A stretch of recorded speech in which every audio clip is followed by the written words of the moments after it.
जय श्री राम, जय सीताराम। आप सुन रहे हैं राम कथा रसवाहिनी का अध्याय 18 पादुका प्रतिष्ठापन। भरत ने मान्यवास के छठे दिन प्रातःकालीन स्नान देखी कि या तथा सूर्य देव की पूजा जैसी भक्तिपूर्ण नियमों को पूर्ण करने के पश्चात अपने भाई शत्रुघ्न एवं सभी सहायकों तथा परिजनों को एकत्रित किया। उन्होंने राम की ओर आशापूर्ण दृष्टि से देखा कि वे उनसे बात करेंगे। ज्यों ही उन्होंने यह अवसर मिला, वे तत्काल ही उठे और पर्याप्त साहस एकत्रित कर राम के चरणों में नतमस्तक हो गए।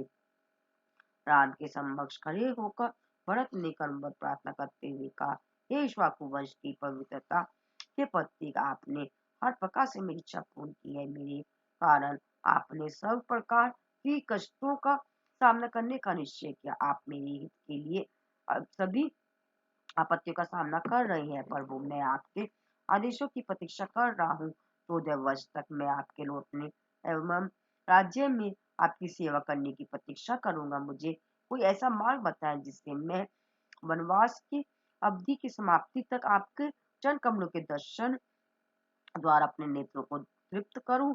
मुझे साहस प्रदान करें, क्योंकि 14 वर्ष तक आपके बिच्छू में मुझे उसकी आवश्यकता है। राम, आपकी प्रजा, उनके परिवार, विस्तृत साम्राज्य के निवासी ब्राह्मण, पंडित आदि सभी धर्मपरायण हैं। वे सभी आपके प्रति श्रद्धा और भक्ति भाव से युक्त हैं। आपके द्वारा वर्णित शीत प्रेम से ही साहस प्राप्त कर वे महान कष्टों को सहन कर रहे हैं।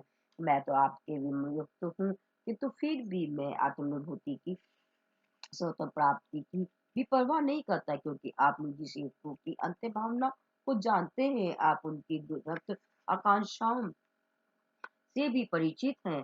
आप ये लोक और परलोक में भी लक्ष्य पद की ओर मेरा मार्ग प्रदर्शन कर रहे हैं। यह दृढ़ विश्वास ही मेरा जीवन और शक्ति है। इस विश्वास के आधार पर मैं समस्त वेदनाओं को शुष्क घास की ही मुरझाई लोगों के समान समझता हूँ।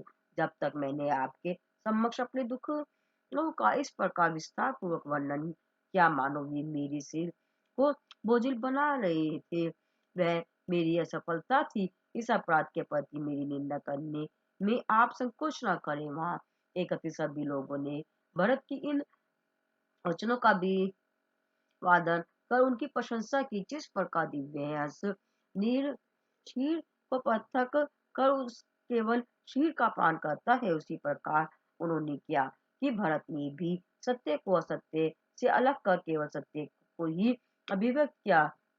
उन दुखियों के प्रति सर्व दयालु राम ने अपने भाई के निश्चल हृदय से निर्मित इन वचनों को सुनकर और स्थान, समय और परिस्थितियों के अनुरूप भरत को उत्तर देते हुए कहा, भाई, तुम जो घर में रहते हो और हम जो वनों में वास करते हैं, सभी का परमात्मा ही पालन पोषण करता है। इस सांसारिक व्यवहार में गुरु वशिष्ठ और राजा जनक तुम्हारे संरक्षक और पथ प्रदर्शक हैं।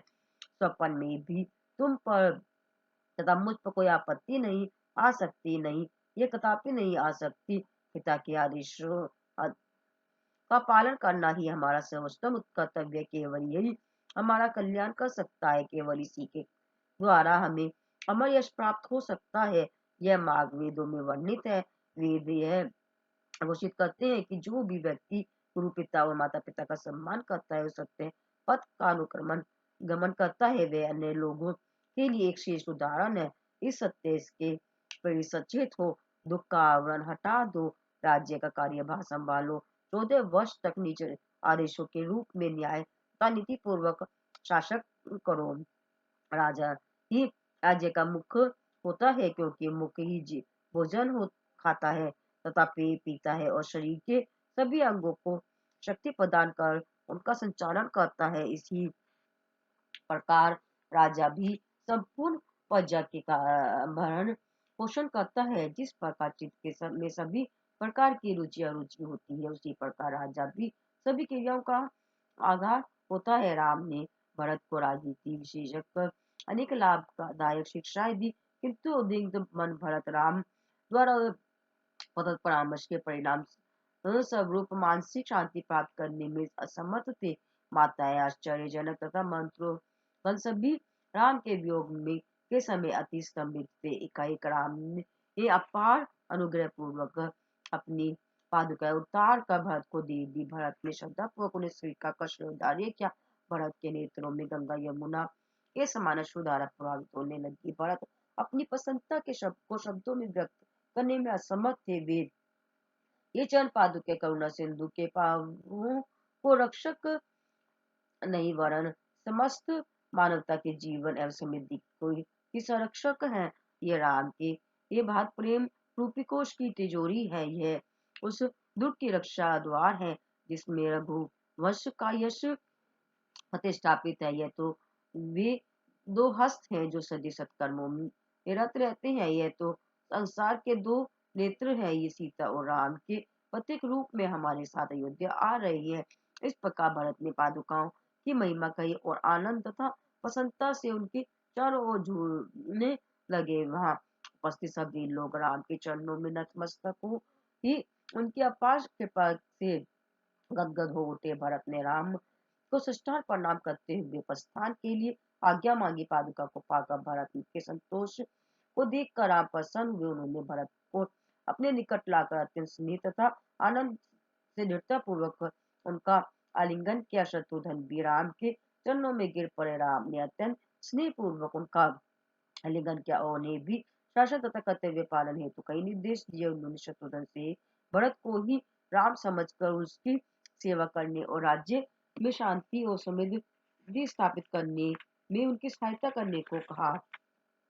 तत्पश्चात भरत और शत्रुघ्न लक्ष्मण से एक गले मिलकर कहने लगे, भैया वास्तव में आप महान सौभाग्यशाली, आपका भाग्य सर्वश्रेष्ठ है।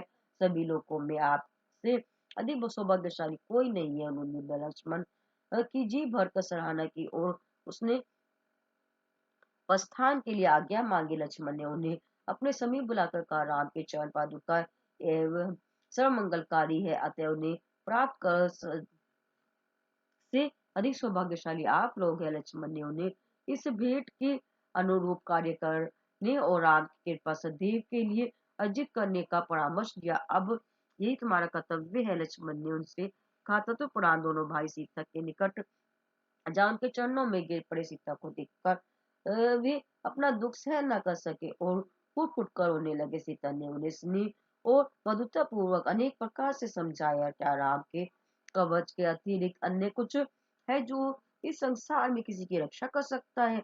तुम वास्तव में धन्य हो। 14 वर्ष 14 फल के समान व्यतीत हो जाएंगे और राम के लौटने पर साम्राज्य समृद्धि और शांति में मुस्कुराएंगे। तुम धैर्य एवं श्रद्धा पूर्वक राज्य करो। तुम उनके द्वारा निर्देशित मार्ग से किंचित भी विचलित मत हो। इस कठोर कर्तव्य पालन द्वारा तुम्हें अपनी आकांक्षाओं का फल प्राप्त होगा। फिर दोनों भाई भरत और शत्रुघ्न सीधे राजा जनक के पास गए और अनुकरणीय आदर भाव से उनके चरणों से में गिरकर बोले, स्वामी आपको हमारे प्रति इतना स्नेह है कि आप हमारे पिता की मृत्यु तथा वहां वनवास का समाचार सुनते ही अयोध्या आए। आपने अपनी आंखों में से हमारी दशा देखी और उन संकटपूर्ण दिनों में हमें सांत्वना दी। आपने हमें बहुत जीवित होने का उचित परामर्श दिया।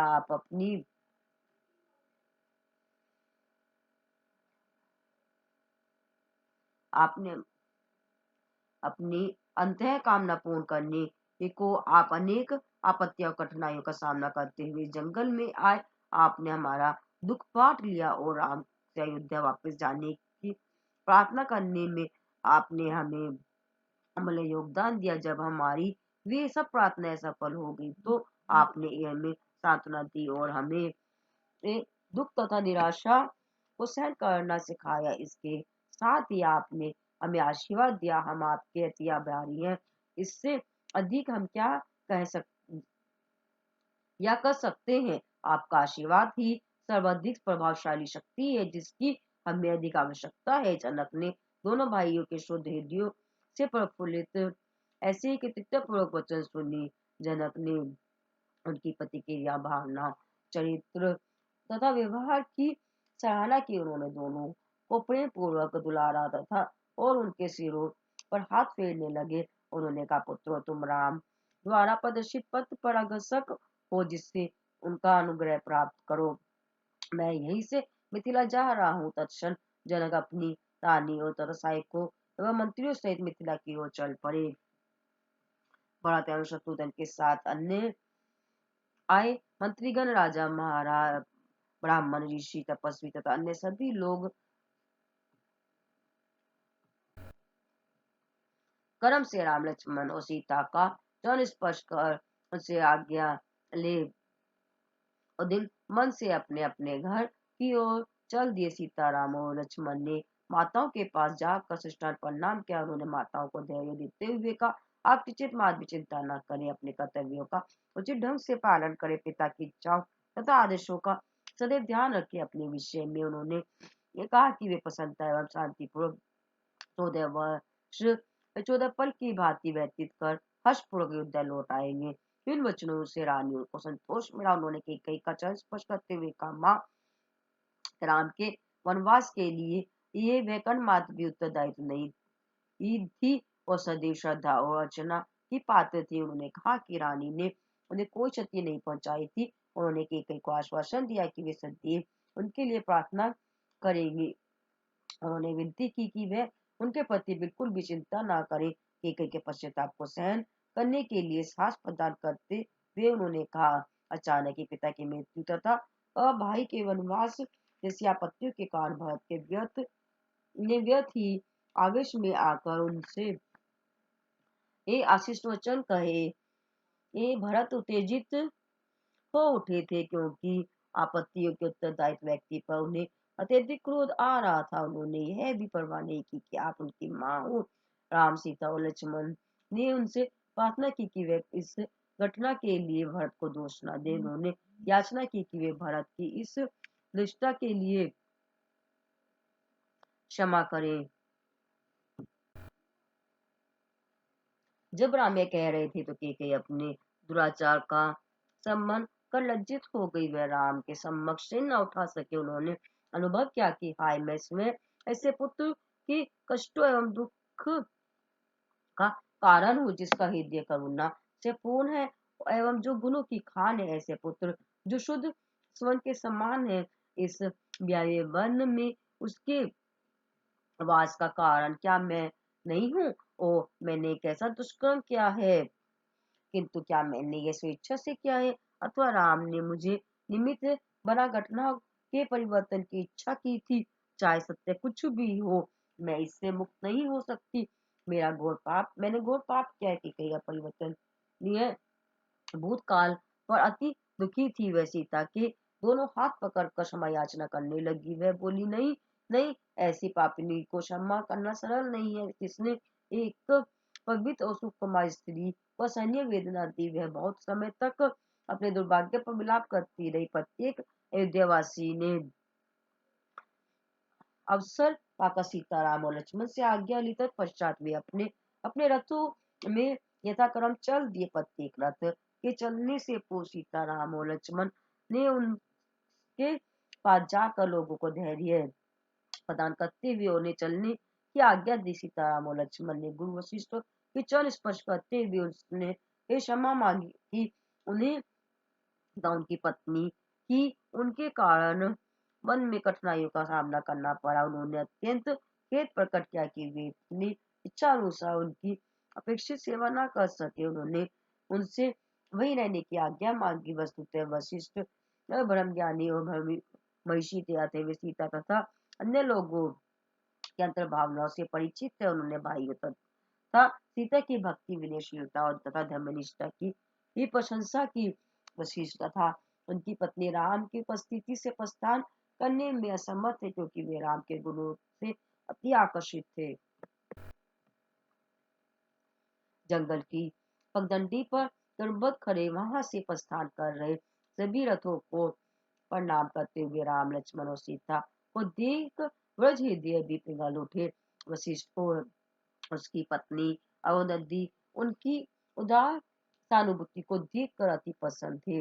तत्पश्चात राम ने देखा कि निषाद राज निज अनुयायियों के साथ उनके सम्मुख खड़े थे। उनके पास ने उसके पास जाकर उसका आलिंगन किया। राम ने अपने भाई भरत से भी अधिक स्नेह सहित उसे ये बख्शिश स्थल में लगाया। उन्होंने अति स्नेह पूर्वक उससे शांत होने की विनती की और आग्रह किया कि वह इस वियोग को बुद्धिमानी सेवा पीड़ा रहित ही स्वीकार करे।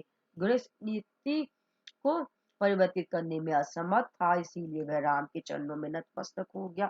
फिर अति बोझिल हृदय से उठकर राम की छवि को निर्मिष्ट दृष्टि से देखता हुआ बाहर की ओर चल दिया।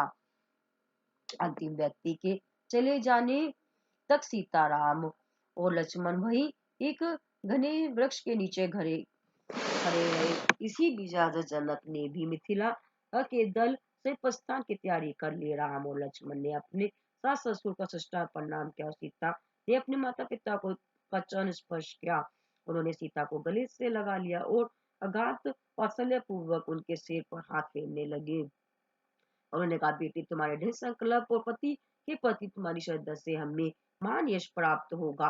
तुम्हारे द्वारा हमारा परिवार और वंश पवित्र हो गया। हमने अवश्य कोई महान व्रत किए होंगे और महान तप किए होंगे, अन्यथा तुम हमारे वंश में उत्पन्न नहीं होती। उन्होंने सीता की बुरी बुरी प्रशंसा कर अपना हर्ष व उल्लास प्रकट किया। उन्होंने उन्हें आश्वासन दिया, सीता, तुम पर कोई आपत्ति नहीं आए इस शक्ति, क्योंकि राम तुम्हारे प्राण है। हमें ज्ञात है कि तुम उनकी छाया में रहती हो, इसीलिए तुम्हें कोई कष्ट नहीं हो सकता। फिर भी क्योंकि राम और तुम दो पृथक शरीरों में हो, इसलिए यदा कदा कठिनाई वो व्याकुलता तुम्हारे समक्ष आएगी। वे तो नियति का खेल है। जनक ने उन्हें संतोष और सांत्वना प्रदान करने हेतु इस संसार प्रकार के अनेक वेदांतिक सिद्धांत प्रस्तुत किए। तत्परांत वे भी आश्रम से प्रस्थान कर जंगल की ओर चल दिए। सीताराम और लक्ष्मण तब तक उस पर वृक्ष छाया से खड़े रहे जब तक अयोध्या मिथिला वासियों के नेत्रों से ओझल नहीं हो गए। फिर अपनी पनकुटी में वापस आकर जब राम, भरत व शत्रुघ्न की भक्ति और स्नेह, उनके अनुकरणीय प्रेम एवं एक निष्ठा तथा राज्य की प्रजा के प्रति उनकी स्नेह में अनुरक्ति की अत्यंत सराहना कर रहे थे, तो सीता और लक्ष्मण बड़े ध्यान से सुन रहे थे और सहमति प्रकट कर रहे थे। उन सबके प्रस्थान से सीताराम के लक्ष्मण के हृदय विदीर्ण हो गए थे। वे लोग यदि कुछ और समय वहां रहते तो सीताराम व लक्ष्मण अति प्रसन्न होते। वार्तालाप के मध्य विदर्शक की मृत्यु का स्मरण करने लगे और अपने पति उनके स्नेह का ध्यान करते ही उनके नेत्रों में अश्रु तुलक आए। उनकी दशा देखकर राम के मुख पर मुस्कान आ गई। उन्होंने जीवन रहस्य तथा इसको सुलझाने की कुंजी के विषय में व्याख्या की। इस प्रकार उन्होंने वह दिन उस शांत वन्य प्रदेश में व्यतीत किया। वन से अयोध्या की ओर अग्रसित जन प्रवाह, जिसमें ऋषि मुनि, ब्राह्मण, भरत व शत्रुघ्न, कौशल्य की कई एवं सुमित्रा, रानिया, अवंतीगण तथा सहसो नगरवासी थे। दुख के भार को वहन करने में असमर्थ था, क्योंकि ज्यों ज्यों वे नगर की ओर बढ़ रहे थे, त्यों त्यों दुख भी बढ़ रहा था। उन्होंने राम की उपस्थिति में व्यतीत किए उन 5 दिनों में होने वाली सभी घटनाओं का परस्पर वर्णन करते हुए राम द्वारा दान तथा अप्रस्तुत किए गए आदेशों, उनके प्रेम, दयालुता और स्नेह की प्रशंसा करते हुए अपना समय बिताया। भोजन या निद्रा के लिए वे मार्ग में कहीं नहीं रुके, क्योंकि ना तो उन्हें भूख लगी और ना ही नींद ही आई। वे राम के विरह के दुख से अधिबुद्ध थे और उन्होंने अन्य अभावों की चिंता नहीं की। दूसरे दिन वे विशाल गंगा नदी पर पहुंचे। निषाद राज ने उन्हें नदी पार करवाने के लिए नौकाओं का प्रबंध किया और साथ ही थके हुए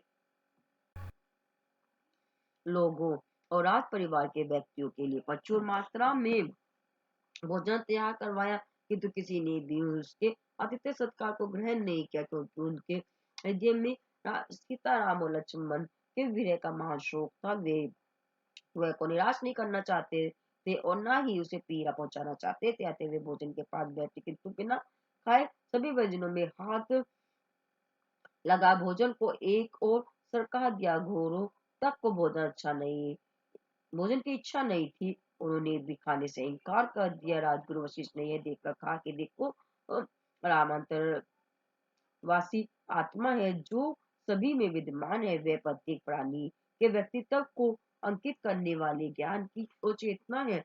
बाग में कुछ समय विश्राम करने को भी वे लोग अनिच्छुक थे कि भरत के ने निश्चय किया कि वह बाग में रुके बिना अविलंब सीधे अयोध्या जाएंगे।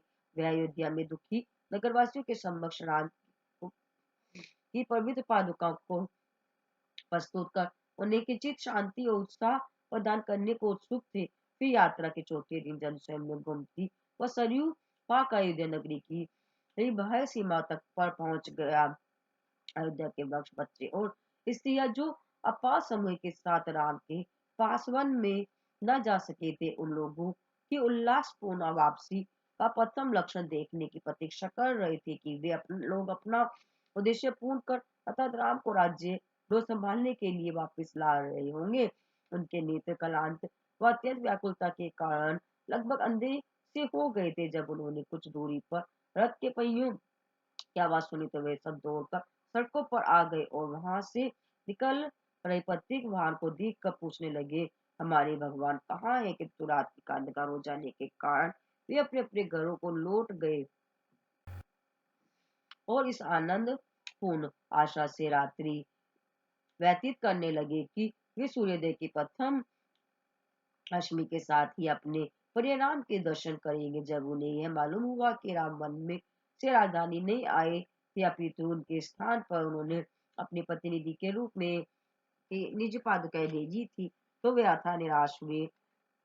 होते हुए भी उन्हें किंचित असंतुष्टि हुई। इसी बीच वे भरत ने राजगुरु और मंत्रियों को बुलाकर उन्हें शासन के विभिन्न कार्य सौंपे, उन्हें कर्तव्य परायण का अधिकार दिया।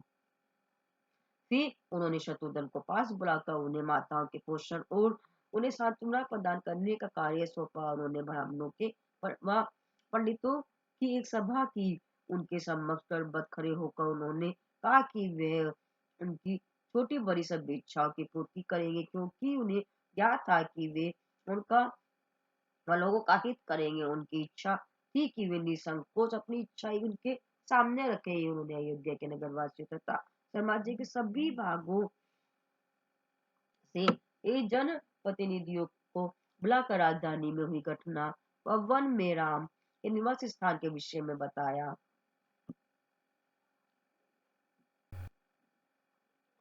उन्होंने राम के साथ अपने वार्तालाप को संक्षेप में उन्हें बताया और उन्हें निवेदन किया कि 14 वर्ष तक राम की अनुपस्थिति में वे उनकी उपस्थिति के रूप में राम की पादुका को ही अर्चना व पूजा करेंगे। उन्होंने कहा कि ये वे हम सबकी रक्षा करेगी, वे हमारा आश्रय और साधन है। उन्होंने पुनः कहा कि हमें यह पूर्ण विश्वास रखना चाहिए कि यह पादुकाएं हम पर शासन कर रही हैं और हम राम को अपने हृदय में प्रतिष्ठापित कर जीवन व्यतीत करें।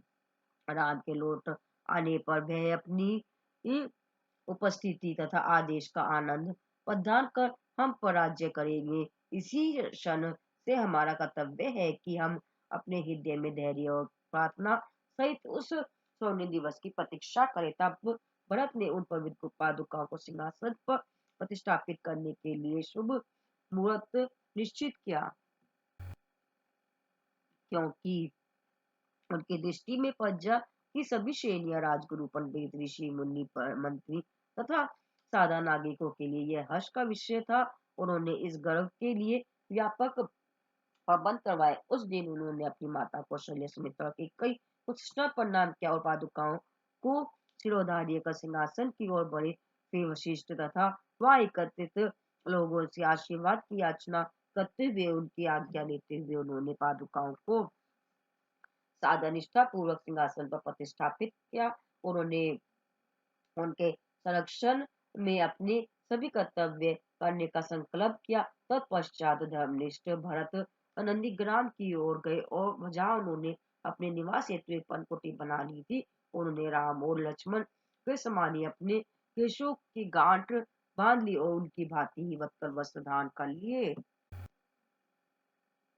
उन्होंने भूमि में गुफा बनाकर उसमें वास किया। उनका भोजन और वेशभूषा भी वन के उन शांत तपस्वियों के समान थी।